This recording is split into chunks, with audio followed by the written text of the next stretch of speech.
आइए आज हम डिस्कस करेंगे यूपी टेट जो 28 तारीख में हुआ था और ये फर्स्ट शिफ्ट का पेपर है। ये पेपर काफ़ी ही टफ आया है, काफ़ी बच्चे कह रहे थे कि बहुत ज़्यादा टफ है।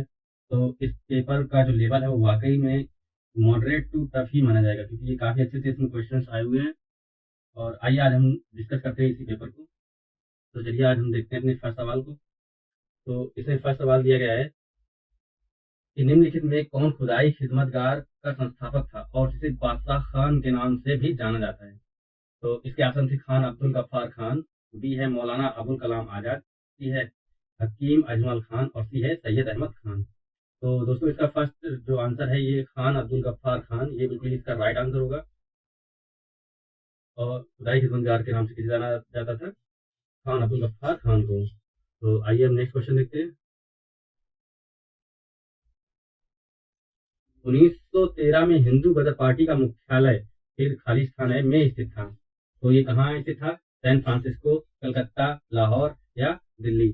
तो इसका राइट आंसर क्या होगा? बिल्कुल ही इसका सैन फ्रांसिस्को इसका बिल्कुल ही राइट आंसर होगा। ठीक है, तो इसका कौन सा आंसर होगा? San Francisco. ठीक है, ये बिल्कुल ही इसका राइट आंसर होने वाला है। आइए नेक्स्ट क्वेश्चन देखते हैं।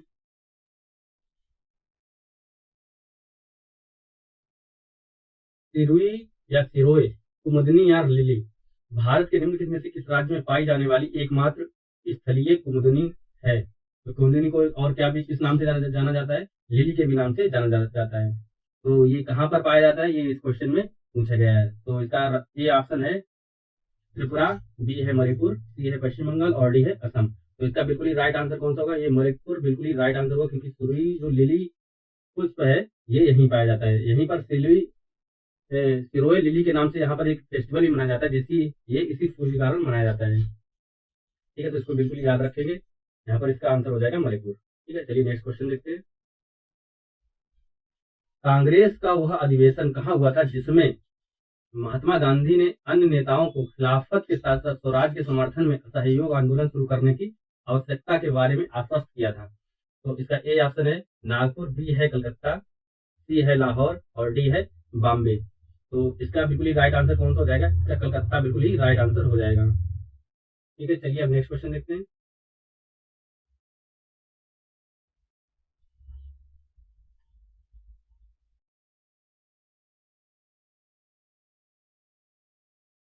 शीत ऋतु की शुरुआत में तमिलनाडु के तटीय क्षेत्रों में वर्षा का क्या कारण है? तो इसका ए आंसर है दक्षिण पश्चिम वर्षा मानसून, बी है शीतोष्ण चक्रवात, सी है स्थानीय वायु परिसंचरण और डी है उत्तर पूर्वी वर्षा ऋतु। ठीक है, तो इसमें कौन सा आंसर होगा इसका? ये उत्तर पूर्वी वर्षा ऋतु मानसून, ये बिल्कुल ही राइट आंसर हो जाएगा। क्योंकि शीत ऋतु यानी कि शीत ऋतु होती है अपनी ठंड का मौसम, और तटीय क्षेत्र यानी कि तमिलनाडु में आपने क्वेश्चन में सुना होगा कि यहाँ पर कैसी वर्षा होती है? जो लौटते हुए मानसून होते हैं उन्हीं से यहाँ पर वर्षा होती है। तो लौटते हुए मानसून कहाँ से लौट कर आएंगे? जो हिमालय की अपनी चोटियां हैं वहां से टकराकर जो मानसून वापस आता है वो कौन सी डायरेक्शन कहलाएगी? अपनी उत्तर पूर्वी। ठीक है, उत्तर पूर्वी से उसी डायरेक्शन जो लौट के मानसून आता है, तो ये उत्तर पूर्वी इसका बिल्कुल ही राइट आंसर हो जाएगा। ठीक है, यहीं से इनसे वापस जब आते हैं तो यहीं पर ये बरस जाते हैं। ठीक है, तो यही इसका बिल्कुल ही राइट आंसर हो जाएगा। चलिए अब नेक्स्ट क्वेश्चन देखते हैं। राजस्थान के जालौर जिले में किस प्रकार का ग्रेनाइट पाया जाता है?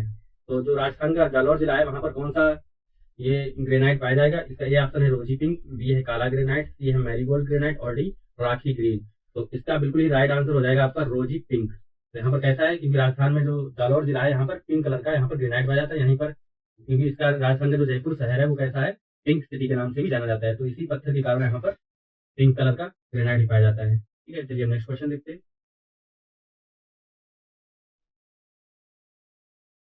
पुर्तगालियों द्वारा निर्मित बंदेल चर्च भारत के निम्नलिखित में से किस राज्य या केंद्र शासित प्रदेश में स्थित है? तो इसका ए आंसर है उड़ीसा, बी है पश्चिम बंगाल, सी है पुडुचेरी और डी है गोवा। तो इसका राइट आंसर हो जाएगा बिल्कुल पश्चिम बंगाल। इसका पश्चिम बंगाल बिल्कुल ही राइट आंसर होगा। पुर्तगालियों द्वारा बंदेल चर्च जो है भारत के पश्चिम बंगाल में स्थित था। ठीक है, आइए अब नेक्स्ट क्वेश्चन देखते हैं। उरिया पठार भारत के निम्नलिखित में से किस राज्य में स्थित है? जो उरिया का पठार है वो कहाँ पर है? ये कहाँ पाया जाएगा? ये ऑप्शन है महाराष्ट्र, बी है कर्नाटक और सी है मध्य प्रदेश और डी है राजस्थान। तो उरिया का पठार कहाँ पाया जाएगा? ये बिल्कुल ही राजस्थान में पाया जाता है। ये ऐसा पठार है जो कोई भी इसमें अगर तुक्का भी लगाना चाहेगा वो भी नहीं मार पाएगा, क्योंकि ये बिल्कुल ही राजस्थान इसका राइट आंसर होगा। ठीक है, कई लोगों ने अगर यहाँ पर उड़ीसा दिया होता तो लोग बिल्कुल ही उड़ीसा इसमें राइट करके आते, जो कि बिल्कुल ही गलत होगा। ये बिल्कुल ही राजस्थान में पाया जाता है, इसलिए इसका राइट आंसर बिल्कुल ही डी ऑप्शन होगा। आइए नेक्स्ट क्वेश्चन देखते हैं। नौवां अपना क्वेश्चन है, निम्नलिखित में से कौन सा एक भारतीय श्रम कानून और सामाजिक सुरक्षा उपाय है जिसका उद्देश्य काम करने का अधिकार यानी कि राइट टू वर्क की गारंटी देता है। तो राइट टू वर्क की गारंटी कौन देता है? आपको याद होगा जो आपका नरेगा अधिनियम जो था, वो क्या करता है? रोजगार ग्रामीण गारंटी देता है। ठीक है, इसकी फुल फॉर्म में भी क्या होती है? गारंटी योजना होती है। तो इसीलिए जो महात्मा गांधी राष्ट्रीय ग्रामीण रोजगार गारंटी अधिनियम जो है, ये बिल्कुल ही आपको राइट टू वर्क देता है और ये आपको गारंटी भी देता है। ठीक है, तो इसका जो बिल्कुल ही राइट आंसर हो जाएगा, सी ऑप्शन हो जाएगा, महात्मा गांधी राष्ट्रीय ग्रामीण रोजगार गारंटी अधिनियम। इसी को क्या बोला जाता है? नरेगा। तो क्या बोलते हैं? नरेगा। ठीक है, चलिए नेक्स्ट क्वेश्चन देखते हैं। स्वर्ण क्रांति भारत में निम्नलिखित में से किस कृषि क्षेत्र के में विकास के लिए जिम्मेदार है? तो स्वर्ण क्रांति जो है, इसके लिए बोली जाती है, तिलहन के क्षेत्र में बोली जाती है, या पेट्रोलियम के लिए, या आलू उत्पादन के लिए, या बागवानी के लिए।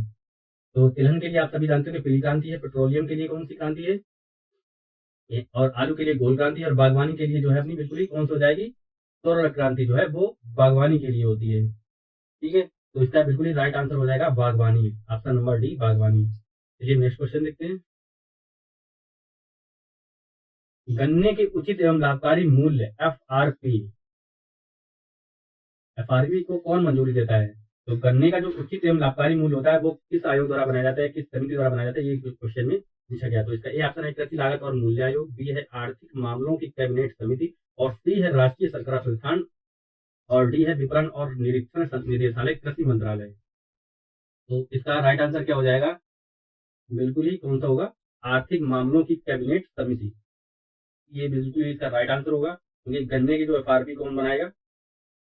आर्थिक मामलों की कैबिनेट समिति। आइए हम नेक्स्ट क्वेश्चन देखते हैं।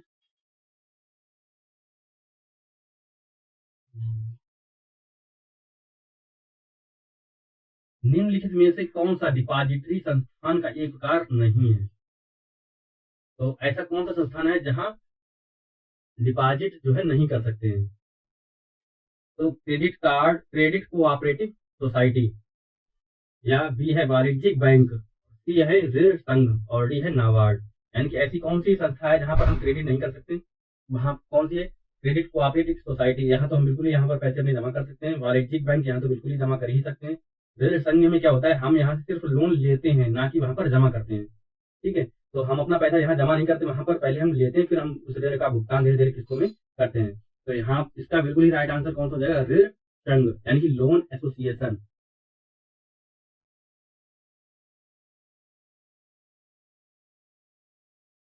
तो इसका बिल्कुल ही राइट आंसर कौन सा हो जाएगा? ऋण संघ। ठीक है, लोन एसोसिएशन इसका बिल्कुल ही राइट आंसर हो जाएगा। आइए हम नेक्स्ट देखते हैं। भारतीय स्वतंत्रता अधिनियम 1947 के पारित होने के साथ भारत एक अधिराज्य बन गया, और अधिराज्य विधानमंडल ने भारत सरकार अधिनियम 1935 की किस धारा के प्रावधानों के तहत 1947 से 1949 तक कानून बनाए? तो जब हमारा देश आजाद हो गया था, उसके बाद में क्या था? हमारे पास कोई भी संविधान नहीं था। तो उस जब तक हमारा संविधान कंप्लीट नहीं हो जाता है, तब तक हम किस अधिनियम के तहत किस तरह से हम शासन करेंगे, वो हमने क्या किया था? हमने कि जो 1935 का अधिनियम था, उसी अधिनियम को हमने लागू किया। और जो 1935 का जो अधिनियम था, ये दो भागों में विभाजित था, ऐसी कई धाराएं थी। तो हमने कौन सी धारा को हमने इसमें अपने शासन के लिए यूज किया, वही इस क्वेश्चन में पूछा गया है। तो इसका ए आंसर है धारा 130, बी है धारा 135, सी है धारा 101, और डी है धारा 100। तो इसका राइट आंसर हो जाएगा बिल्कुल ही धारा 100। तो धारा 100 के तहत अपना जो शासन है वो आजाद होने के बाद 1949 तक किया गया था। ठीक है, 1947 से 1949 तक इसी धारा 100 के तहत शासन किया गया था अपने भारत में। तो जब हमारा संविधान कंप्लीट हुआ था, उसके बाद में धारा 100 को खत्म करके अपना नया जो संविधान था उसको लागू किया गया था। वो कब किया था? 26 जनवरी 1950 को। ठीक है, अब चलिए नेक्स्ट क्वेश्चन देखते हैं।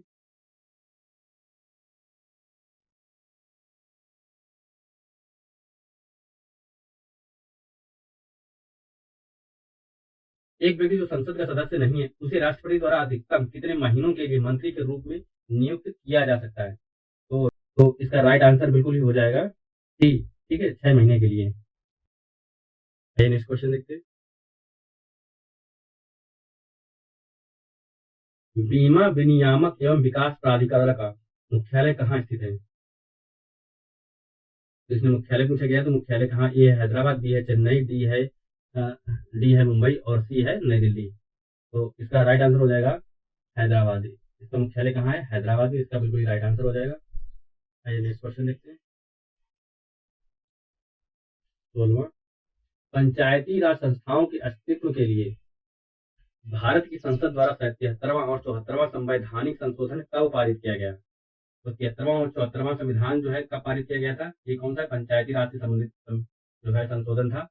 तो इसको कब पारित किया गया था? दिसंबर 1992 में। ठीक है, तो इसका बिल्कुल ही राइट आंसर कौन सा हो जाएगा? दिसंबर 1992, जिसके और इसे 93 से लागू किया गया था, जिसमें क्या था, तीनों पंचायती राज व्यवस्था को शामिल किया गया था, नगरीय और ग्रामीण दोनों के लिए। ठीक है, जो ग्रामीणों में थी वो त्रिस्तरीय व्यवस्था थी और जो नगरों में थी वो द्विस्तरीय व्यवस्था थी। दोनों को दोनों किसमें लागू हुए थे? 1993 में। आइए नेक्स्ट क्वेश्चन देखते हैं।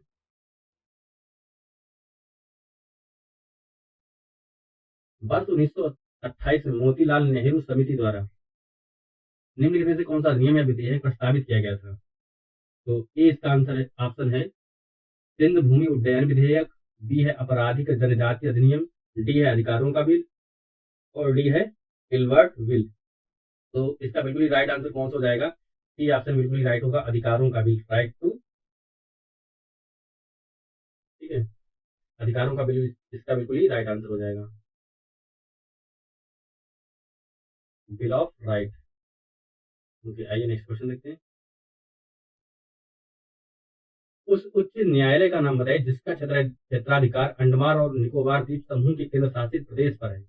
तो इस क्वेश्चन में पूछा गया जो अंडमान और निकोबार समूह द्वीप समूह है उनके लिए जो हाई कोर्ट प्रोवाइड है वो कहाँ का हाई कोर्ट यहाँ का न्यायालय देखता है। ठीक है, तो आंध्र प्रदेश का उच्च न्यायालय देखता है, या मद्रास का हाई कोर्ट देखता है, या दिल्ली का हाई कोर्ट देखता है, या कलकत्ता का हाई कोर्ट। तो अंडमान और निकोबार में जो भी लंबित मामले होते हैं वो कौन देखता है?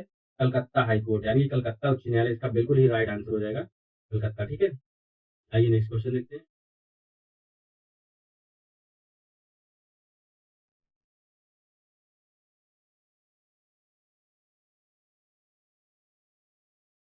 मिल्क ऑफ मैग्नेशिया किस प्रकार का कोलाइड है?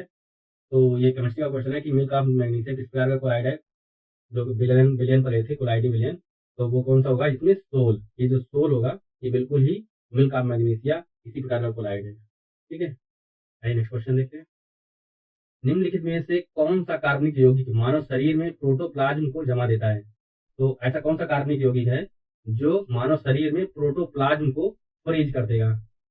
ठीक है, तो इसमें कौन सा होगा? इसमें कौन सा होगा? मेथेनॉल। मेथेनॉल बिल्कुल ही क्या करेगा? ये प्रोटोप्लाज्म को जमा देगा। ठीक है, ये क्या कर देगा? इनकॉगुलेट कर देगा, जिससे क्या होगा? ब्लड में ये जम जाएगा। ठीक है, आइए नेक्स्ट क्वेश्चन देखते हैं। निम्नलिखित में से कौन सा आंतरिक सौर मंडल में स्थित एक बहुनाह ग्रह है? तो आंतरिक सौर मंडल में कौन सा बहुनाह ग्रह होगा? है हाउमिया, प्लूटो या सेरेस या मैकमेक।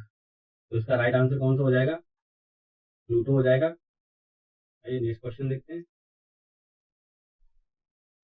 सौर यंत्र के संबंध में निम्नलिखित में से कौन सा सही है? तो स्वर यंत्र यानी कि लाइरिंक्स जो होता है उसके संबंध में कौन सा बिल्कुल ही राइट आंसर होगा, ये इसमें पूछा गया है। तो एक उपास्थि से बना अंग है और ग्रसनी को श्वास नली से जोड़ता है।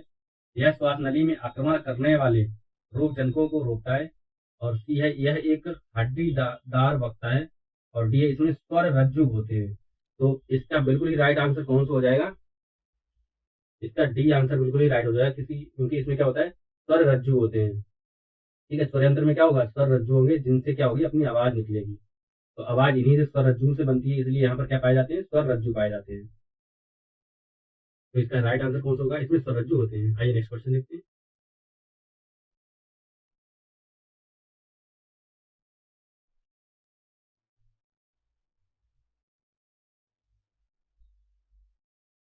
ये अपनी मैथ के सवाल है, तो इनकी मैं सिर्फ आपको आंसर की बता दूंगा। अगर आपको सॉल्यूशन चाहिए तो आप कमेंट बॉक्स में कमेंट करिएगा, तो हम इसका भी सॉल्यूशन लेकर के आपके लिए आएंगे, पूरे सवाल को सॉल्व भी करवाएंगे। तो फिलहाल हम आपको इसके आंसर बता देते हैं, जिससे आप अपने क्वेश्चन के आंसर को चेक कर लीजिएगा। देखते हैं। जैसे इस पर क्वेश्चन है कि इंग्लैंड न्यूजीलैंड वनडे मैच में बारिश के कारण इंग्लैंड को जीत के लिए 48 ओवर में 324 रन चाहिए थे। शुरुआती 10 ओवर में औसत स्कोरिंग रेट 6 था, लेकिन अगले 10 ओवरों में यह बढ़कर 8.5 हो गया। इसके बाद अगले 10 ओवर में यह गिरकर 5.5 पर आ गया और अगले 10 ओवर में फिर बढ़कर 7 पर पहुंच गया। अब मैच जीतने के लिए किस औसत रेट की जरूरत है? ठीक है, तो इसका राइट आंसर पूछा गया है कि कौन सा होगा।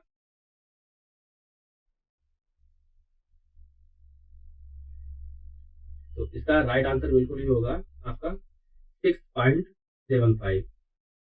ये आपका बिल्कुल राइट आंसर होगा। आप अपना आंसर को मैच कर लीजिएगा। आइए नेक्स्ट क्वेश्चन देखते हैं।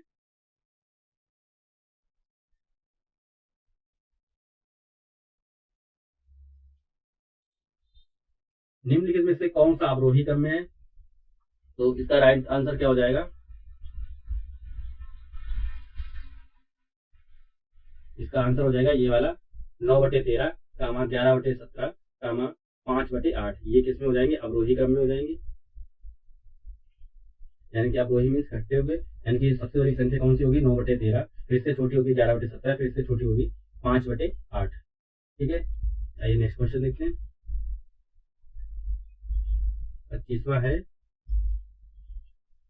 0.081 अपान 0.0064 इंटू करना था 0.484 अपान 6.25 इंटू 2.5 अपान 21.5। इसका क्या पूछा गया था? वर्गमूल पूछा गया था। तो इसके वर्गमूल हो जाएगा बिल्कुल ही कौन सा? 0.34। तो 0.34 क्या हो जाएगा? बिल्कुल ही राइट आंसर हो जाएगा। कौन सा? 0.34। इसका वर्गमूल निकल के आएगा 0.34। आइए नेक्स्ट क्वेश्चन देखते हैं। 8 इनवर्स माइनस 9 इनवर्स अपान फिर ब्रैकेट बंद है का होल इनवर्स में भाग करना था 4 इनवर्स या और माइनस 9 इनवर्स की होल थी, फिर इसका भी इनवर्स था, की वैल्यू पता करनी थी। तो इसकी वैल्यू कितनी आ जाएगी? इसकी वैल्यू आ जाएगी 10। ठीक है, इसकी वैल्यू बिल्कुल ही कितनी आएगी? 10 आएगी। जब आप इसको सॉल्व करेंगे 8 इनवर्स का मतलब 1/8 हो जाएगा, माइनस 9 इनवर्स का मतलब हो जाएगा 1/9। इस तरह से इसको पूरे का फिर क्या करना था? दोनों को ऐड करके फिर उसका भी इनवर्स करना था, फिर इसमें भाग करना था 4 इनवर्स माइनस 9 इनवर्स का होल इनवर्स। ठीक है, आइए नेक्स्ट क्वेश्चन देखते हैं। बिछुआ नेटल क्या है? ये बिछुआ आपने नाम सुना होगा बिछुआ का, गाने में भी आता है काट खाए बिछुआ। ठीक है, तो यही बिछुआ नेटल की पत्तियों के चुभने वाले बालों में निम्नलिखित में से कौन सा अम्ल मौजूद होता है? इसमें क्या पूछा गया? इसमें एसिड पूछा गया कि इसके जो बाल होते हैं ना चुभने वाले, जिनसे बहुत ही मतलब जलन टाइप की होती है, तो वो किस एसिड के कारण होता है? तो इसमें यही पूछा गया है। इसमें कौन सा एसिड होता है? Methanoic acid. कौन सा एसिड? Methanoic acid. ये बिल्कुल ही राइट आंसर हो जाएगा इसका, जिसके कारण जलन होती है। ठीक है, इसका इंग्लिश नाम क्या है? नेटल। याद रखिएगा, कभी आपको जरूरत पड़ सकती है। आइए नेक्स्ट क्वेश्चन देखते हैं।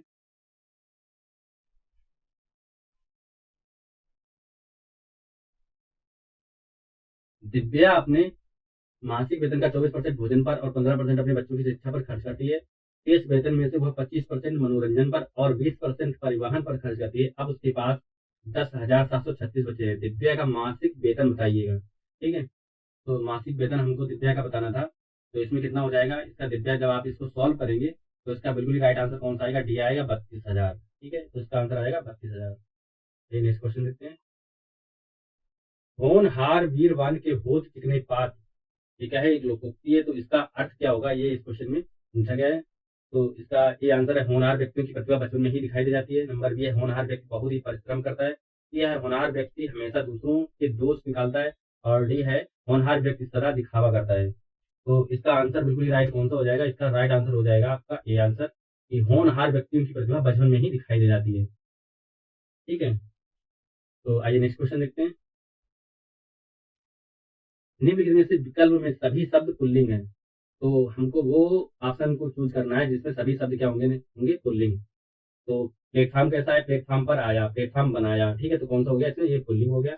और प्राधिकरण, ये यूपी का प्राधिकरण है, तो क्या हो गया? ये ये भी पुल्लिंग हो गया। ग्रोह, ग्रोह वहां का ग्रोह था, वहां का ग्रोह है, ठीक है। तो क्या हो गया ये क्या हो गया, पुल्लिंग हो गया। पतलून पहनी, तो ये क्या हो गया, स्त्रीलिंग, स्त्रीलिंग हो गया। झल्लाहट, उसने झल्लाहट के साथ कहा, तो क्या हो गया, ये पुल्लिंग हो गया। ये लेकिन स्त्रीलिंग हो गया, ये तो पुल्लिंग था, और तो इसलिए ये गलत हो गया। और मनुष्यत्व, बनावट, रौनक, बनावट की क्या हो गई, ये स्त्रीलिंग हो गई। रौनक की, ये भी क्या हो गया, स्त्रीलिंग हो गया। संचार हुआ, पालन किया, ग्रीवा, ग्रीवा कैसी हुई, जीव, ये स्त्रीलिंग हो गई, ठीक है। तो इसमें कौन सा इसका बिल्कुल राइट आंसर हो जाएगा, ये हो जाएगा ये, क्योंकि इसमें प्लेटफॉर्म भी आया। तो क्या होगा, ये पुल्लिंग हो गया। प्राधिकरण, ये भी पुल्लिंग हो गया। और ग्रोह कैसा है, ये भी पुल्लिंग हो गया। तो इसका राइट आंसर ये हो जाएगा। नेक्स्ट देखते हैं। निम्नलिखित में से किस विकल्प में शुद्ध वाक्य है, तो इसमें हमें शुद्ध वाक्य को पहचानना था। रमा ने अपने भाई से पुस्तक पढ़ने को कहा, ये कैसा हो जाएगा, बिल्कुल ही राइट आंसर है, वो होगा बी है इसका। आपका दर्शन पाकर मैं धन्य हो गया। यहाँ आपका दर्शन पाकर नहीं होगा, यहाँ पर क्या होगा, आपके दर्शन पाकर होगा, ना कि आपका होगा, ठीक है। और जब सी में क्या देखेंगे, जब भी आप आओ मुझे मिले, तो आओ नहीं होगा, यहाँ पर आए होगा। जब भी आप आए मुझे मिले या मुझसे मिले, तो ये भी आपका गलत हो जाएगा। महादेवी शायद छायावादी कवित्री ही है, तो यहाँ कवित्री शब्द यहाँ पर क्या है, गलत लिखा हुआ। कवित्री कैसा लिखा जाता है, कवत्री, यहाँ पर त्रि कैसा होगा, ये बड़ी की मात्रा होगी इस पे त्रि पर, तो ये गलत लिखा होगा, ठीक है। तो इसका बिल्कुल ही राइट आंसर कौन सा हो जाएगा, ये बिल्कुल ही ये राइट आंसर होगा। रमा ने अपने भाई से पुस्तक पढ़ने को कहा, ठीक है। पढ़ने को कहा या के लिए कहा, दोनों एक ही व्यक्ति में आएंगे, ठीक है। आइए नेक्स्ट क्वेश्चन देखते हैं।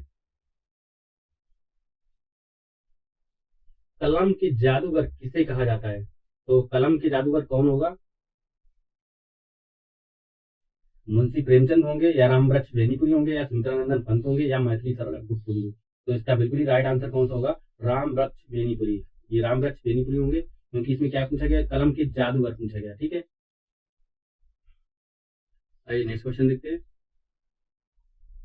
निम्नलिखित में से किस विकल्प में विलोम युग्म सही नहीं है, तो इसमें क्या पूछा गया, तो इसमें क्या है कि सारे ऑप्शन में क्या होना चाहिए, विलोम होना चाहिए। अगर विलोम दोनों के नहीं हुए तो वही आंसर हमको चूज करना है। गाफिल, गाफिल और यहाँ खबरदार, तो क्या है, विलोम है। झलकना या उच्चारना, ये भी विलोम होगा। डामाडोल और अस्थिर, तो डामाडोल और अस्थिर, यानी कि डामाडोल कैसा होता है, ये भी एक अस्थिर ही होता है, और अस्थिर भी अस्थिर हो, यानी कि जो स्थिर ना हो वो अस्थिर होता है। और डामाडोल भी क्या होगा, अस्थिर, जो स्थिर नहीं होगा वही डामाडोल भी होता है। तो ये दोनों क्या हो गए, ये पर्यायवाची हो गए, कैसे हो गए, पर्यायवाची। और यहाँ हमसे पूछा गया था कौन सा, विलोम युग्म सही नहीं है, तो यहाँ पर विलोम युग्म होना चाहिए थे, जो भी ये बिल्कुल सही नहीं, क्योंकि ये पर्यायवाची है। तो इसका राइट आंसर कौन सा होगा, डामाडोल और अस्थिर, ठीक है। ये क्या है, विलोम नहीं है, ये क्या है, एक दूसरे के पर्यायवाची है। नेक्स्ट क्वेश्चन देखते हैं। ये इंग्लिश का क्वेश्चन है, 34वां अपना। Put the correct form of the verb, ठीक है। आई एम द पर्सन हु, फिर इस खाली स्पेस है, टू बी ब्लेम्ड, तो यहाँ पर किसका यूज होगा, यहाँ पर इज का यूज होगा। क्या हो जाएगा, ये बिल्कुल ही right answer. I am the person who is to be blamed, तो इसका आंसर भी बिल्कुल ही राइट आंसर होगा। यहाँ पर इसका किसका यूज होगा, इज का यूज होगा। नेक्स्ट क्वेश्चन देखते हैं।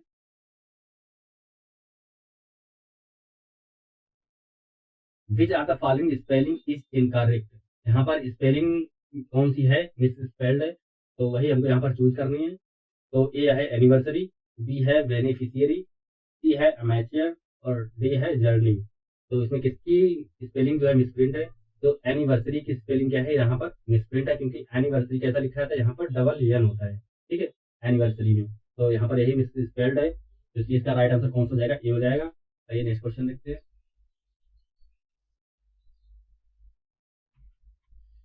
इसमें इस क्वेश्चन पर क्या है, choose the antonym of underline word from the given option. He is very fastidious about his choice of food, तो यहाँ पर फास्टिडियस का क्या पूछा गया था, यहाँ पर एंटोनियम पूछा गया फास्टिडियस का। तो यहाँ पर क्या होगा, फास्टिडियस का यहाँ पर दो ऑप्शन हो सकते हैं, या तो इंडिस्क्रीट, ये भी बिल्कुल ही राइट आंसर हो सकता है यहाँ पर, और केयरलेस भी यहाँ पर राइट आंसर हो सकता है। तो यहाँ पर क्या होगा, इनडिस्क्रीट जो है ना, इनडिस्क्रीट, ये ज्यादा इसका राइट आंसर है, तो ये शायद आयोग सही माने, मेरे हिसाब से तो यही होना चाहिए। वरना आयोग इसका केयरलेस भी हो सकता है, क्योंकि ये दोनों क्या है, आपस में सिनोनियम्स हुए होते हैं, बिल्कुल ही पास ही पास के होते हैं, ठीक है। तो जहां तक इसको इंडिस्क्रीट को मानना चाहिए, बाकी आयोग जो भी अगर इन दोनों में से जो उसको सही लगेगा वो ज्यादा मानेगा, वही इसका आंसर माना जाएगा। आइए नेक्स्ट क्वेश्चन देखते हैं। ये क्या है, ये पैराग्राफ पर है, read the following para and answer the following question. 37 दो क्वेश्चन जो है इसमें इसी पैरा पर आधारित है। ठीक है, आप लोग इस पैरा को पढ़िएगा, फिर इन आंसर्स को कीजिएगा। तो फर्स्ट का क्या हो जाएगा यहाँ पर, इस पैरा में northern Indian plains are rich in, तो इसमें क्या हो जाएगा 37 में, 37 का यहाँ पर डी आंसर बिल्कुल ही राइट हो जाएगा। एलुवियल डिपोजिट्स, एलुवियल डिपोजिट्स इसका जो क्या हो जाएगा बिल्कुल राइट आंसर हो जाएगा। Northern Indian plains are rich in alluvial deposits. ठीक है, नेक्स्ट क्वेश्चन देखते हैं। World highest peak are located in, तो वर्ल्ड हाईएस्ट पीक जो है वो कहाँ पर स्थित है, ये हिमाद्री रेंज में स्थित है। पैराग्राफ के आधार पर ये ऑप्शन निकल के आए हैं, आप लोग पढ़िएगा तो उसमें आपको मिलेगा हिमाद्री रेंज। ठीक है, आइए नेक्स्ट क्वेश्चन देखते हैं।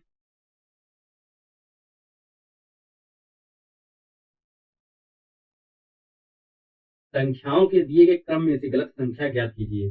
तो इसमें क्या है, हमको गलत संख्या पता करनी थी। तो 582, 605, 588, 611, 634, 617, 600। तो यहाँ पर क्या थे, सारे आंसर अलग अलग थे। तो यहाँ पर क्या हो जाएगा,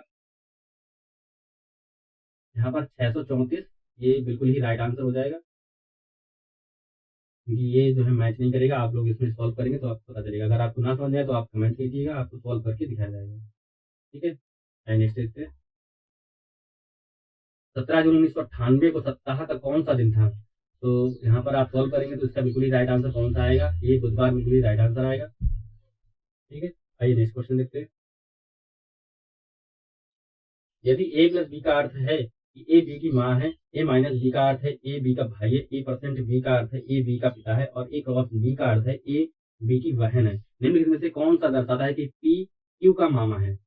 तो क्यू का मामा जब हम इसको सॉल्व करेंगे तो इसका जो राइट आंसर हो जाएगा मामा के लिए, तो ये ऑप्शन जो है बिल्कुल राइट हो जाएगा। ये पी जो है यहाँ पर मामा बन जाएगा इसका क्यू का। ठीक है, आइए नेक्स्ट क्वेश्चन देखते हैं। एक निश्चित कूट भाषा में एट द रेट प्लस को दर्शाता है, और ये 5 माइनस को दर्शाता है, अल्फा भाग को दर्शाता है, और थीटा क्रॉस को दर्शाता है, यानी कि मल्टीप्लाई को दर्शाता है। तो इसमें क्या है, इनको क्वेश्चन के सिंबल को इसमें दिखाना था और उनकी जगह पर इनको पुट करना था। ये अपना क्वेश्चन दिया गया था, इसे पुट करके इस वैल्यू को निकालना था। तो जब आप वैल्यू पुट करेंगे तो इसका बिल्कुल ही राइट आंसर कौन सा आएगा,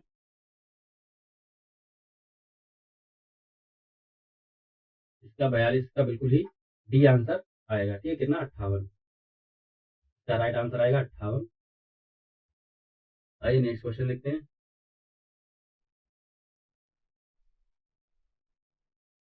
हाल ही में भारतीय गोल्फर शुभंकर शर्मा ने इंग्लैंड के मर्सीसाइड में रॉयल लिवरपूल गोल्फ क्लब में संयुक्त 8वें स्थान पर रहने के बाद ओपन में सर्वश्रेष्ठ परिणाम दर्ज किया है। उन्हें किस वर्ष अर्जुन पुरस्कार से सम्मानित किया गया था।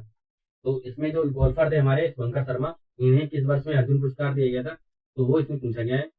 तो 2022 में, 20 में, 18 में या 16 में। तो इसका राइट आंसर कौन सा हो जाएगा, यानी कि दो इनको कब मिला था अर्जुन पुरस्कार, इनको 2018 में मिला था, यानी कि इसका सी आंसर बिल्कुल ही राइट आंसर हो जाएगा 2018। ठीक है, आइए नेक्स्ट क्वेश्चन देखते हैं।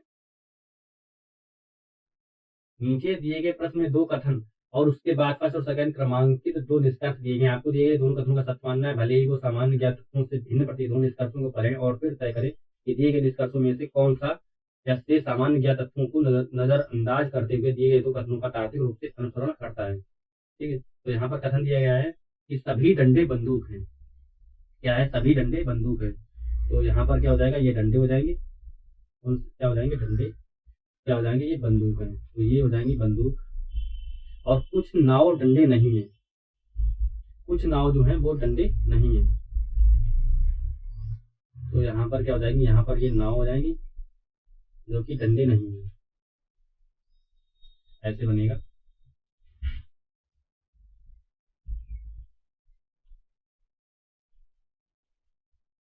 तो इसका जब आप सॉल्व करेंगे इसको तो बिल्कुल ही कौन सा राइट आंसर आएगा इसका,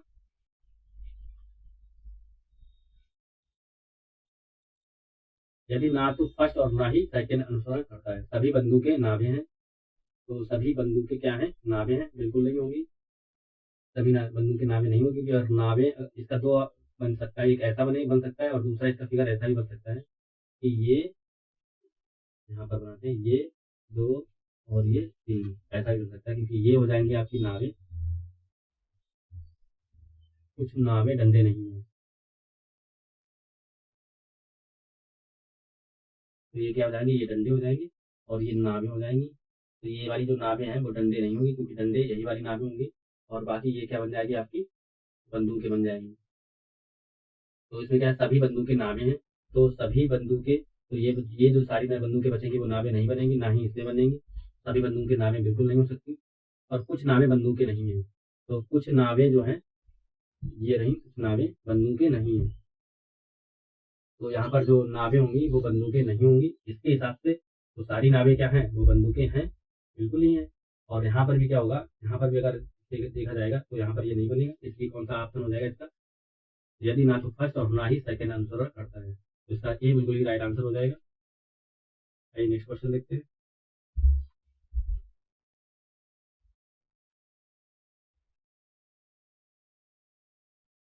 गुरुग्राम में स्टार्टअप 20 के समापन समारोह के दौरान भारत ने आधिकारिक तौर पर वर्ष 2024 के लिए निम्नलिखित में से किस देश को मसाल सौंपी। तो कौन से देश को भैया ये मसाल दी गई इसमें, ये पूछा गया है। तो इसमें जो मसाल जिस देश को दी गई थी वो है ब्राजील आपका, तो इसका बी आंसर बिल्कुल ही राइट हो जाएगा। तो समापन समारोह जो 2024 में होगा इसके लिए किस देश को ये दी जाएगी, समापन समारोह के लिए दौरान भारत ने आधिकारिक तौर पर वर्ष 2024 के लिए किस देश को मसाल सौंपी। तो ब्राजील इसकी मसाल को लेकर जाएगा 2024 में, इसका राइट आंसर ब्राजील हो जाएगा। चलिए नेक्स्ट क्वेश्चन देखते हैं। भारत के मुख्य न्यायाधीश CJI डीवाई चंद्रचूड़ द्वारा कौन सा पोर्टल लॉन्च किया गया है जो अधिवक्ताओं, वादियों, नागरिकों को भारत के सर्वोच्च न्यायालय में प्रवेश के लिए QR कोड आधारित ई पास का अनुरोध करने की अनुमति देता है। तो इसमें कौन सा ई पास के लिए अनुमति देगा, तो इसके ऑप्शन हैं सुसत्कार, सुप्रणाम, सुस्वागतम, सुअभिवादन। तो इसका राइट आंसर कौन सा होगा आपका, सुस्वागतम। सुस्वागतम यानी कि सी ऑप्शन बिल्कुल आपका राइट होगा, सुस्वागतम ये पोर्टल को लॉन्च किया गया है।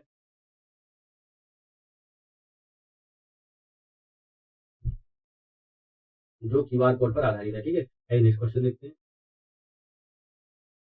भारत सरकार द्वारा संचालित निम्नलिखित में से कौन सा निगम Asia transition finance study group ATFSG में शामिल होने वाला पहला सदस्य बन गया। तो इसका कौन सा ऑप्शन हो जाएगा, तो इसमें कौन सा हो जाएगा, पावर फाइनेंस कॉर्पोरेशन लिमिटेड। ठीक है, तो इसका राइट आंसर हो जाएगा पावर फाइनेंस कॉर्पोरेशन लिमिटेड, ये बिल्कुल इसका राइट आंसर होगा। ये नेक्स्ट क्वेश्चन देखते हैं।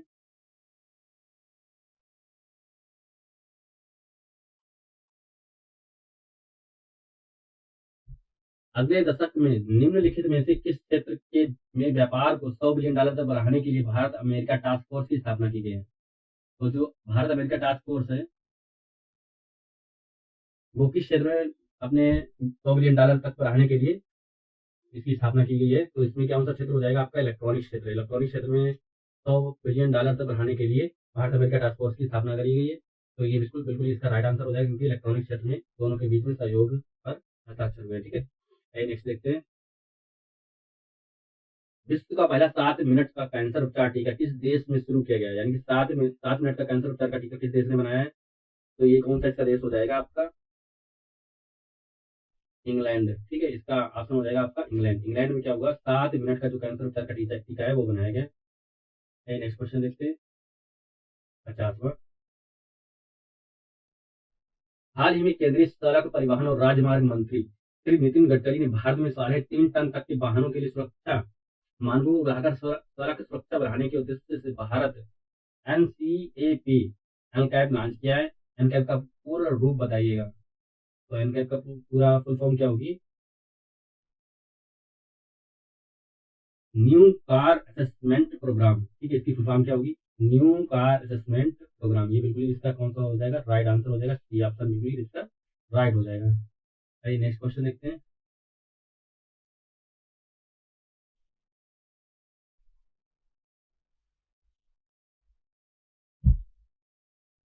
पूर्वोत्तर सीमांत रेलवे ने वर्ष के सूक्ष्म परियोजना के लिए PMI दक्षिण एशिया पुरस्कार जीता है। यह परियोजना निम्नलिखित में से किस जानवर के जीवन को बचाने के लिए डिटेक्शन सिस्टम है। तो इसका राइट आंसर कौन सा हो जाएगा? ये हाथी, हाथी के बचाने के लिए योजना लागू की है। कौन सी? इंट्रक्शन डिटेक्शन सिस्टम। ठीक है, नेक्स्ट क्वेश्चन देखते हैं। हाल ही में भारतीय वायुसेना इंडियन एयरफोर्स की पश्चिमी वायु कमान द्वारा शुरू किए गए वार्षिक प्रशिक्षण अभ्यास का नाम बताइए। तो इसका नाम कौन सा हो जाएगा? इसका नाम है त्रिशूल। ठीक है, ये अभ्यास का नाम कौन सा है? त्रिशूल। वार्षिक प्रशिक्षण अभ्यास का नाम त्रिशूल है। ठीक है, नेक्स्ट क्वेश्चन देखते हैं। मेनम वन्यजीव अभयारण्य भारत के निम्नलिखित में से किस राज्य केंद्र शासित प्रदेश में स्थित है? तो मेनम कहाँ पाया जाता है? ये है सिक्किम में। ठीक है, मेनम राष्ट्रीय अभयारण्य, मेनम वन्यजीव अभयारण्य कहाँ पर है? सिक्किम में। इसका राइट आंसर सिक्किम हो जाएगा। नेक्स्ट क्वेश्चन देखते हैं। मध्य प्रदेश में लागू मुख्यमंत्री लाडली बहना योजना में महिलाओं के लिए आयु सीमा क्या है? तो महिलाओं के लिए आयु सीमा इसमें पूछी गई, तो इसका यह आवेदन में कैलेंडर वर्ष में 1 जनवरी को 18 वर्ष पूरे कर लिए हों और 65 वर्ष में 65 वर्ष किसी भी इसमें नहीं है, तो ये बिल्कुल राइट आंसर नहीं होगा, गलत हो जाएगा। आवेदन के कैलेंडर में 1 जनवरी को 23 वर्ष पूरे कर लिए, 23 वर्ष की कोई योग्यता नहीं मांगी गई है। ये आवेदन में कैलेंडर वर्ष 1 जनवरी को 21 वर्ष पूरे कर लिए हों और 58 वर्ष, ये 58 वर्ष बिल्कुल ही कहीं भी नहीं मांगा गया है। और डी है इसका, आवेदन के कैलेंडर में वर्ष में 1 जनवरी को 21 वर्ष पूरे कर लिए हों और 60 वर्ष से कम हो, तो ये बिल्कुल ही राइट आंसर हो जाएगा। इसमें क्या होना चाहिए? 21 वर्ष से 60 वर्ष के बीच में जो आवेदिका है वो होनी चाहिए इस योजना का लाभ उठाने के लिए। लाडली बहना अगर योजना का आपको लाभ लेना है, ये तो आपकी एज कितनी होनी चाहिए? 21 से 60 वर्ष होनी चाहिए, वो भी किसमें? मध्य प्रदेश राज्य के आप रहने वाले हो, तभी आपको योजना का लाभ मिलेगा, अन्यथा नहीं। ठीक है, आइए नेक्स्ट देखते हैं। भारतीय संघ के प्रधानमंत्री और अन्य मंत्रियों की नियुक्ति भारत के संविधान के फिर खाली स्थान के तहत राष्ट्रपति द्वारा की जाती है। तो किसके तहत की जाती है? आर्टिकल पूछा गया है, तो इसमें अनुच्छेद कौन सा हो जाएगा? इसमें अनुच्छेद 75 हो जाएगा, ये बिल्कुल राइट आंसर होगा, आर्टिकल नंबर 75। ठीक है, आइए नेक्स्ट क्वेश्चन देखते हैं। कुथु भारत के निम्नलिखित में से किस राज्य के शासित प्रदेश में कूथम बलम मंदिर में प्रदर्शित एक सामाजिक धार्मिक कला है? तो ये क्या है? एक सामाजिक धार्मिक कला है। तो भारत, ये यही पूछा है किस राज्य की है ये? तो ये कहाँ की है? ये केरल की। कुतु कहाँ की है? केरल की है। ये बी आंसर इसका बिल्कुल राइट हो जाएगा। आइए नेक्स्ट क्वेश्चन देखते हैं। केंद्रीय भारतीय भाषा संस्थान का मुख्यालय निम्नलिखित में से किस स्थान पर स्थित है? कौन सा संस्थान की पूछा गया मुख्यालय? भारतीय भाषा संस्थान। ठीक है, तो केंद्रीय भाषा भारतीय संस्थान का कौन सा हो जाएगा? मैसूर में है ये, मैसूर कर्नाटक में इसका जो है हेडक्वार्टर स्थित है। आइए नेक्स्ट क्वेश्चन देखते हैं। तेलंगाना राज्य के पालमपेट गांव में स्थित रामप्पा मंदिर, जिसे वर्ष 2021 में यूनेस्को विश्व धरोहर स्थल में घोषित किया गया था, उसका निर्माण निम्नलिखित में से किस राजवंश के शासनकाल के दौरान किया गया था? तो इसका राइट आंसर कौन सा हो जाएगा? काकतीय वंश। ठीक है, तो इसका जो निर्माण किया गया था वो काकतीय वंश में किया गया था, तो इसका बिल्कुल ये राइट आंसर हो जाएगा। आइए नेक्स्ट क्वेश्चन देखते हैं।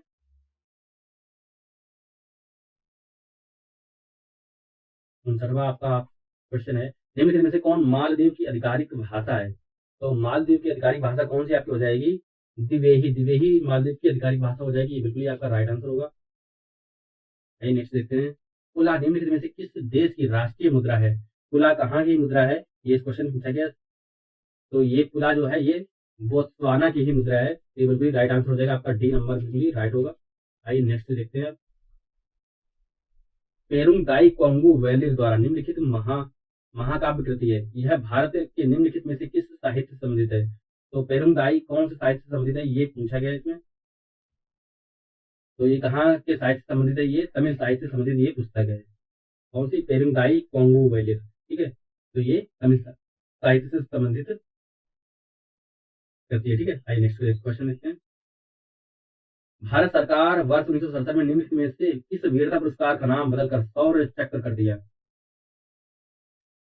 ठीक है, तो पहले क्या था? पहले वीरता के क्षेत्र में 3 पुरस्कार दिए जाते थे, कौन कौन से? अशोक चक्र फर्स्ट, अशोक चक्र सेकेंड और अशोक चक्र थर्ड। ठीक है, तो क्या हुआ? 1967 में इन चक्रों का नाम जो है बदल दिया गया। तो जो मेन अशोक चक्र है, ये सबसे हाई लेवल का जो पुरस्कार होता है वो अशोक चक्र बन गया, फिर हो गया कीर्ति, फिर हो गया शौर्य। ठीक है, तो इसमें किस नाम का पूछेगा? सौर चक्र। सौर चक्र कौन सा हो जाएगा आपका?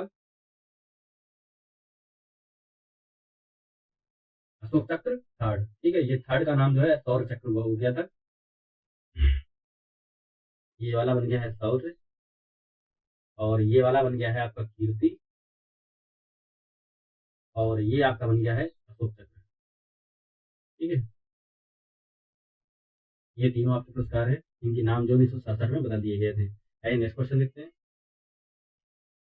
रासायनिक हथियारों का निषेध संगठन ओपीसीडब्ल्यू में कितने सदस्य राष्ट्र हैं? तो ओपीसीडब्ल्यू में कितने सदस्य देश हैं? इसमें कितने हैं? 193 सदस्य हैं। आइए नेक्स्ट क्वेश्चन देखते हैं। निम्नलिखित गद्यांश को पढ़कर पूछे गए प्रश्नों के उत्तर दीजिए। आपको इस गद्यांश को पढ़ना है और इसके आधार पर ही आपको इसके आंसर देने हैं।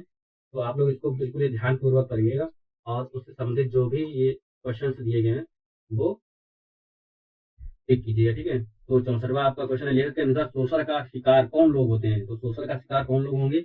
वस्तु एवं सेवाओं का उपयोग करने वाला उपभोक्ता समूह। जो वस्तु और सेवाओं का उपयोग करेगा वही जो है शोषण का शिकार भी होगा। ठीक है,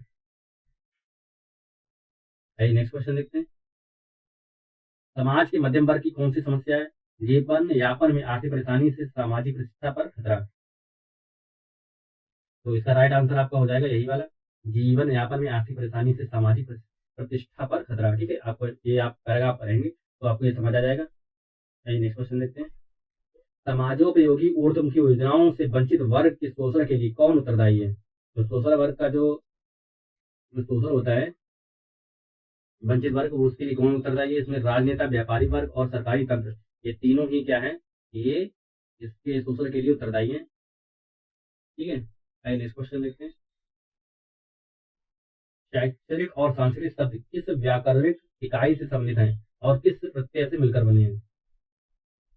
तो क्या है ये शैक्षणिक। ठीक है, तो इसमें क्या प्रत्यय लगा हुआ है? इक। और इसमें क्या सांस्कृतिक, इसमें की लास्ट में कौन सा प्रत्यय है? इक। तो दोनों में कौन सा प्रत्यय हो गया? इक। तो संस्कृति से सांस्कृतिक बन गया है और शिक्षण से शैक्षणिक बन गया। ठीक है, तो दोनों क्या है? विशेषण है और इक प्रत्यय से बने हुए। तो इसका बी आंसर बिल्कुल ही राइट हो जाएगा, विशेषण और विशेषण शब्द इक प्रत्यय। ठीक है, आइए नेक्स्ट क्वेश्चन देखते हैं। हमारे देश में समाजोपयोगी ऊर्ध्वमुखी योजनाओं में वंचित वर्ग कौन सा है? जो ऊर्ध्वमुखी जो योजनाएं हैं हमारी, तो उनमें कौन सा वर्ग जो है वो वंचित होगा? तो इसमें कौन सा होगा? मलिन बस्तियों, फुटपाथ, सड़क और तथा रेलवे लाइन के किनारे झोपड़ी बना डालकर रहने वाले अशिक्षित, दुर्बल और अशक्त लोगों का वर्ग।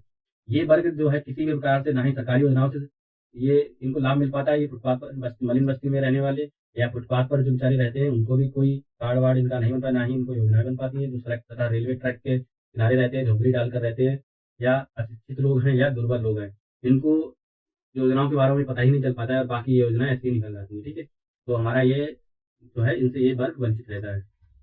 आइए नेक्स्ट क्वेश्चन देखते हैं। इसमें भी क्या है, इसमें ये एक पैरा दिया गया है और इससे संबंधित क्वेश्चन होंगे आपके। ठीक है, तो इस पैरा को भी आपको पूरा पढ़ना है, फिर इसके बाद इसमें ही सारे क्वेश्चन का जवाब देना है, जिससे आप ये जवाब को आसानी से ढूंढ पाएंगे। तो आपका देखते हैं 69वां क्वेश्चन, विभिन्न स्तरों पर लोग भीख देने के लिए क्यों बाध्य हो जाते हैं? तो यहाँ विभिन्न स्थानों पर लोग क्यों भीख देते हैं? जैसे आप मेट्रो स्टेशन में देखेंगे, बस अड्डों पर देखेंगे, लोग भिखारी आपको मिलेंगे। क्यों? क्योंकि वहां पर क्या है, अपंग लोग आपके देखेंगे, क्रूरता देखेंगे, अशक्तता देखेंगे, क्योंकि वो लोग काम नहीं कर सकते। वृद्धावस्था देखेंगे, क्योंकि आपको बुजुर्ग लोग मिल जाएंगे वहां पर। तो इन सभी को देखकर क्या करते हैं आप लोग भीख देने के लिए बाध्य हो जाते हैं, उनका मन द्रवित हो जाता है। ठीक है, तो लोग भीख देते हैं। नेक्स्ट क्वेश्चन देखते हैं। भीख ना देकर भी दूसरों की मदद करने के लिए कौन सा विकल्प सही नहीं है? तो इस क्वेश्चन में मैक्सिमम जो है विद्यार्थियों ने ये गलत किया होगा, क्योंकि इसमें क्या लिखा है? सही नहीं है। ये बिल्कुल ही पॉइंट जो है क्वेश्चन का है, इसी के आधार पर आपको क्वेश्चन का जवाब देना था। तो इसका राइट आंसर कौन सा हो जाएगा? इसका सी आंसर बिल्कुल ही राइट हो जाएगा, क्योंकि पैसे देकर किसी भिखारी को रोजगार धंधे के लिए प्रेरित करके मदद करना। तो यहाँ पर पैसे देने से यहाँ पर सख्त तरह से मना किया गया है, क्योंकि इन्होंने कहा भीख ना देकर। ठीक है, तो ये बिल्कुल ही इसका राइट आंसर हो जाएगा। आइए नेक्स्ट क्वेश्चन देखते हैं। दान, पुण्य और जीवन मुक्ति में कौन से समास हैं? तो दान और पुण्य दोनों क्या है? ये द्वंद्व समास हैं। और जीवन और मुक्ति तो कौन सा हो जाएगा? जीवन के लिए मुक्ति। तो दोनों कौन सा इसमें हो जाएगा? द्वंद्व और तत्पुरुष। क्योंकि यहाँ पर क्या है, ये व्यक्ति छिपी हुई है के लिए। ठीक है, यहाँ पर क्या होगा? के लिए जो व्यक्ति है यहाँ पर छिपी हुई है। और दान पुण्य तो आप पता ही है, जैसे मम्मी पापा में होता है वैसे ही दान पुण्य में ये द्वंद्व समास होगा। ठीक है, आइए नेक्स्ट क्वेश्चन देखते हैं। खानदानी भिखारी कैसे होते हैं? तो आप जब पहला पढ़ेंगे तो आपको पता चलेगा, जिनकी भीख मांगने की जगह पुश्तैनी है और पीढ़ियों से निश्चित है, वो क्या होंगे? खानदानी भिखारी कहलाते हैं। तो इसका राइट आंसर कौन सा हो जाएगा? बी हो जाएगा। आइए नेक्स्ट क्वेश्चन देखते हैं। क्या भिक्षावृत्ति देश की एक समस्या है? आपका इस विषय पर क्या विचार है? तो ये समस्या तो है, आप इसके बारे में क्या राय देंगे? तो इसमें क्या होगा? भिक्षावृत्ति देश की एक ज्वलंत समस्या बन गई है, क्योंकि लोग इसको जानबूझकर अपना व्यवसाय बना रहे हैं। ये आपने देखा होगा कि अक्सर जो लोग भीख मांगने के लायक नहीं भी होते हैं, वो भी लोग भीख मांग रहे हैं और जबरदस्ती को पैसे इकट्ठा कर रहे हैं और आपको भीख देने के लिए प्रेरित करते हैं। ठीक है, तो ये एक ज्वलंत समस्या, तो इसका राइट आंसर यही हो जाएगा, बी। भिक्षावृत्ति देश की एक ज्वलंत समस्या बन गई है। ठीक है, क्योंकि इसमें लोग क्या हो रहे हैं? इसमें जानबूझकर शामिल हो रहे हैं। चलिए नेक्स्ट क्वेश्चन देखते हैं। ये आपके बारग्राफ दिए गए हैं, डीआई के क्वेश्चन थे। तो अगर डीआई का आपको सॉल्यूशन चाहिए तो आप कमेंट बॉक्स में बताइएगा, तो इसको सॉल्यूशन करके बताइएगा। फिलहाल आपको सिर्फ आंसर की बताई जाएगी इसमें। तो आपको बताते हैं, चलिए क्वेश्चन पढ़ते हैं। क्या है इसमें? ये एक दिया गया line graph data interpretation chart लगातार 3 वर्षों 2020, 21 और 22 के दौरान 6 अलग-अलग शहरों कोलकाता, पटना, धनबाद, रांची और आसनसोल और गया में 6 स्टोर से जूते बिक्री की हजारों में दर्शाता है। तो ये ग्राफ काफी भद्दा ग्राफ था। तो इसमें जो है बोर्ड को अच्छा देना चाहिए था ग्राफ, क्योंकि यहाँ पर पता ही नहीं चल रहा है इसमें कौन सा ग्राफ 2021 का, कौन सा 20 का और कौन सा 21 का। ठीक है, तो इसमें जो है अगर जब इसको सोल्व किया गया तो उसके हिसाब से पता चला कि जो ये वाला जो ग्राफ है ये 2020 का ग्राफ है और ये वाला 2021 का है और ये वाला जो ग्राफ है 2022 का है। ठीक है, तो ये तो जो है ये आयोग की समस्या थी, इसको सोल्व करना चाहिए था, क्योंकि यहाँ पर जो ग्राफ दिया गया था वो एक अच्छी तरह से दिया जाना चाहिए था।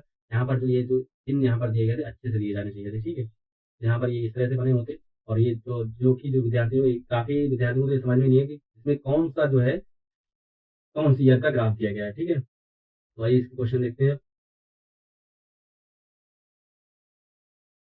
74वां है, गया स्टोर और पटना स्टोर पर मिलाकर 3 वर्षों के जूतों की बिक्री की कुल संख्या 3 वर्षों में धनबाद और स्टोर और रांची स्टोर पर मिलाकर कुल बिक्री का लगभग कितना प्रतिशत है? तो आपका 74 का ये जो आंसर हो जाएगा, ये बी बिल्कुल ही राइट आंसर होगा। कौन सा?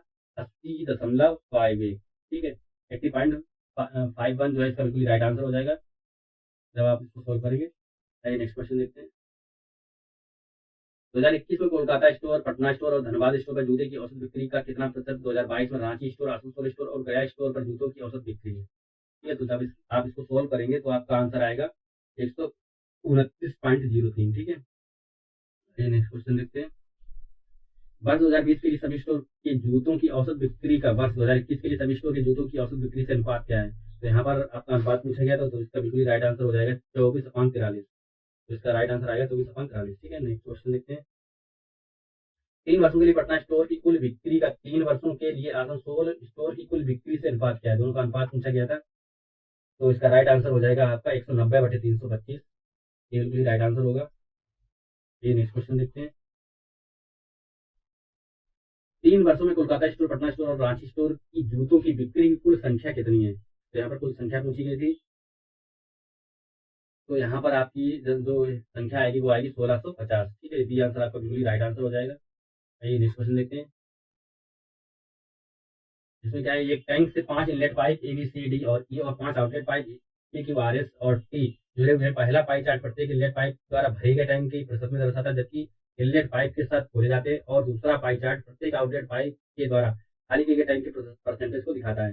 जब सभी आउटलेट पाइप एक साथ खोले जाते हैं, टैंक की कुल क्षमता 1000 लीटर है। ठीक है, सभी इनलेट पाइप एक साथ खोलने पर टैंक भरने में लगा समय 2 मिनट और सभी आउटलेट पाइप एक साथ खोले जाने पर टैंक की खाली करने की क्षमता जो है वो 1.6 मिनट है। तो इसका भी हमने क्या है, ये बिल्कुल ही आपका पाई चार्ट दिए गए हैं। अगर सॉल्व चाहिए तो आप कमेंट बॉक्स में बताइएगा। फिलहाल हम आपको इसकी सिर्फ आंसर ही बताएंगे। तो पहला क्वेश्चन है, पहला यानी कि डीआई का पहला यानी कि 79 क्वेश्चन। यदि pipe A B C D R और एस को एक साथ खोल दिया जाए तो टैंक को भरने में लगने वाला अनुमानित समय ज्ञात कीजिएगा। तो 79 में कौन सा आपका आंसर होगा? बिल्कुल ही ए बिल्कुल ही राइट आंसर हो जाएगा। 6.67 मिनट इसका बिल्कुल ही राइट आंसर होगा, यानी कि ऑप्शन नंबर ए। ठीक है, आइए नेक्स्ट क्वेश्चन देखते हैं।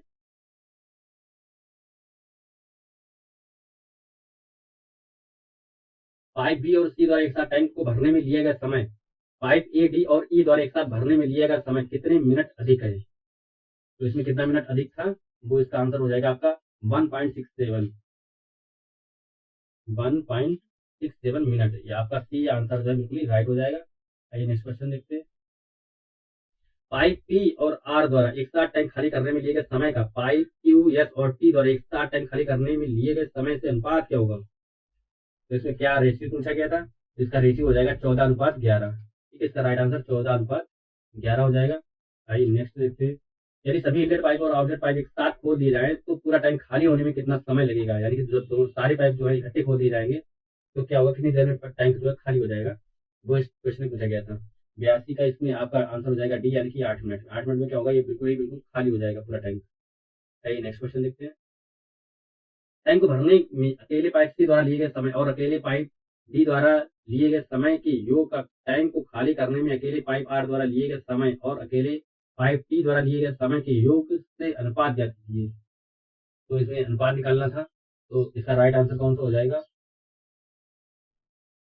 7:9। ये बिल्कुल इसका राइट आंसर हो जाएगा। नेक्स्ट क्वेश्चन देखते हैं। ये भी आपका एक ग्राफ दिया गया है, तालिका चार्ट ध्यानपूर्वक अध्ययन करें और नीचे प्रश्नों के उत्तर दें। तालिका है, फर्स्ट तालिका दी गई है इसमें 2020 में 5 देशों में कच्चे तेल के उत्पादन, निर्यात और आयात को दर्शाती है, जबकि तालिका जो सेकंड है वो 2020 से 22 तक कच्चे तेल के उत्पादन, निर्यात और आयात में प्रतिशत वृद्धि को दिखाती तालिकाओं का अध्ययन करें और प्रश्नों के उत्तर दें। और यहाँ पर क्या है, आपका एक फार्मूला भी दिया गया था। कौन सा फार्मूला दिया गया है कि खपत बराबर होता है उत्पादन प्लस आयात माइनस निर्यात। ठीक है, ये यहाँ पर खपत का फार्मूला दिया गया था, तो इसको देखते हैं।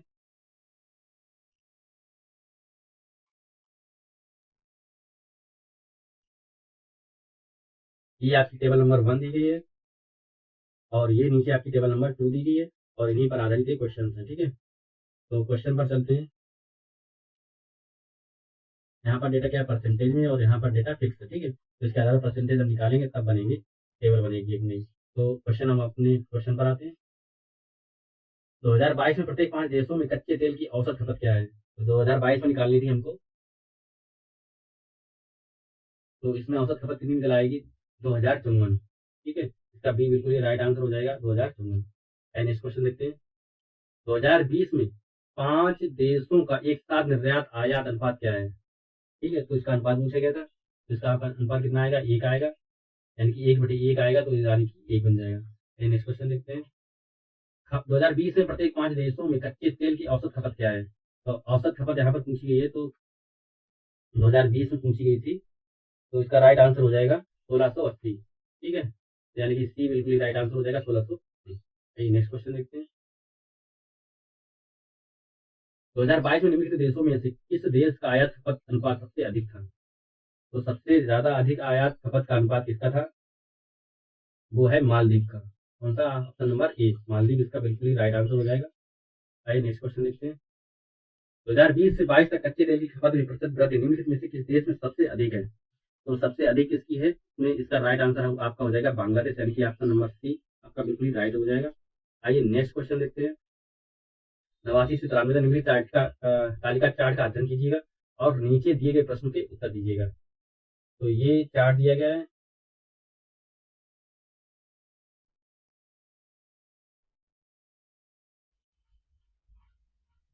ये दूध की टेबल दी गई है, ये परसेंटेज में दी गई है, दूध की बिक्री है, और यहाँ पर पानी की सांद्रता दी गई है पानी मिलाने के बाद में शुद्ध दूध में। ठीक है, और ये दूध की बिक्री दी गई है। इसी टेबल पर आधारित ये अपने क्वेश्चन है।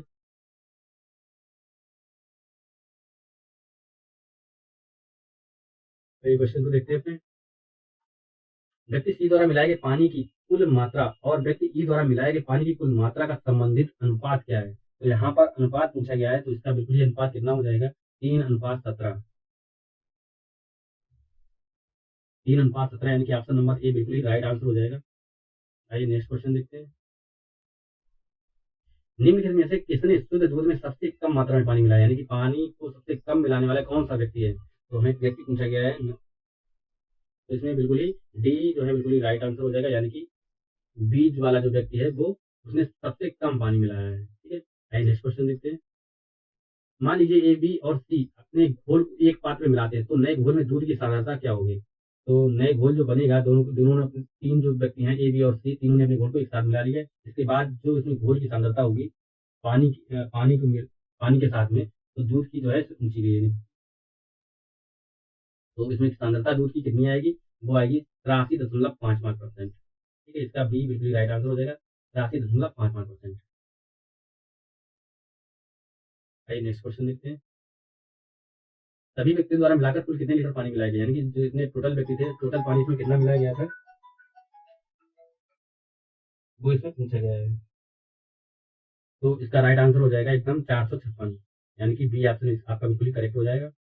आइए नेक्स्ट क्वेश्चन देखते हैं। व्यक्ति ए और व्यक्ति सी द्वारा मिलाए गए पानी की कुल मात्रा के बीच में अंतर क्या है, तो दोनों के बीच का अंतर निकालना था आपको। तो इसका अंतर कितना आएगा आपका 65 लीटर, कितना 65 लीटर आएगा, यानी कि ऑप्शन नंबर सी बिल्कुल ही राइट आंसर हो जाएगा। आइए नेक्स्ट क्वेश्चन देखते हैं।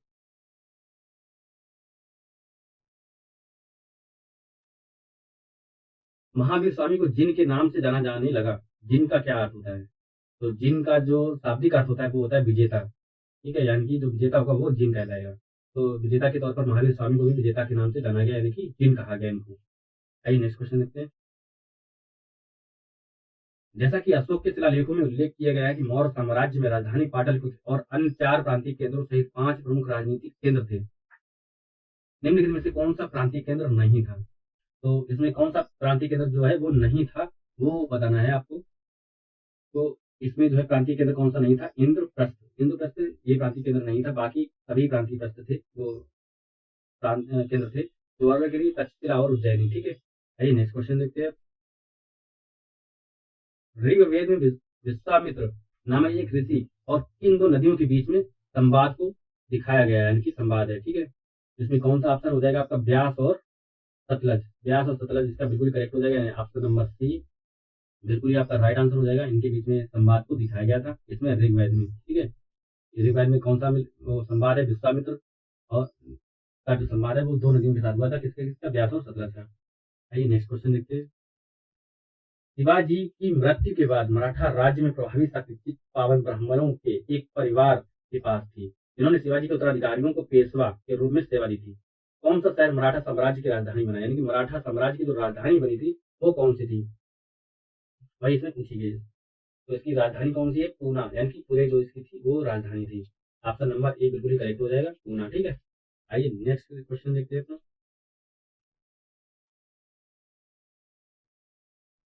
निम्नलिखित में से किसने अपने सहयोगियों को यह महसूस करने के लिए प्रेरित किया था कि संविधान सभा ब्रिटिश निर्मित थी और ब्रिटिश योजनाओं पर काम कर रही थी, जैसा कि ब्रिटिश चाहते थे कि इस पर काम किया जाए। तो इसका सही आंसर कौन सा हो जाएगा, अब्दुल निस्तार, अब्दुल निस्तार जो बंदा था इसने ही क्या किया था कि संविधान सभा को प्रेरित किया था, ठीक है। आइए नेक्स्ट क्वेश्चन देखते हैं। चित्तरंजन दास और मोतीलाल नेहरू ने परिषद राजनीति में वापसी पर बहस करने के लिए कांग्रेस के भीतर निम्नलिखित में से किस राजनीतिक दल का गठन किया था, तो कौन सा राजनीतिक दल था वो यहाँ पर पूछा गया है। तो राजनीतिक दल का नाम क्या था, स्वराज पार्टी, ठीक है। इसका सी बिल्कुल राइट आंसर हो जाएगा। चित्तरंजन दास और क्वेश्चन में आता है चित्तरंजन दास और मोतीलाल नेहरू ने किस पार्टी की स्थापना की थी, कौन सी थी, स्वराज पार्टी। आइए नेक्स्ट क्वेश्चन देखते हैं।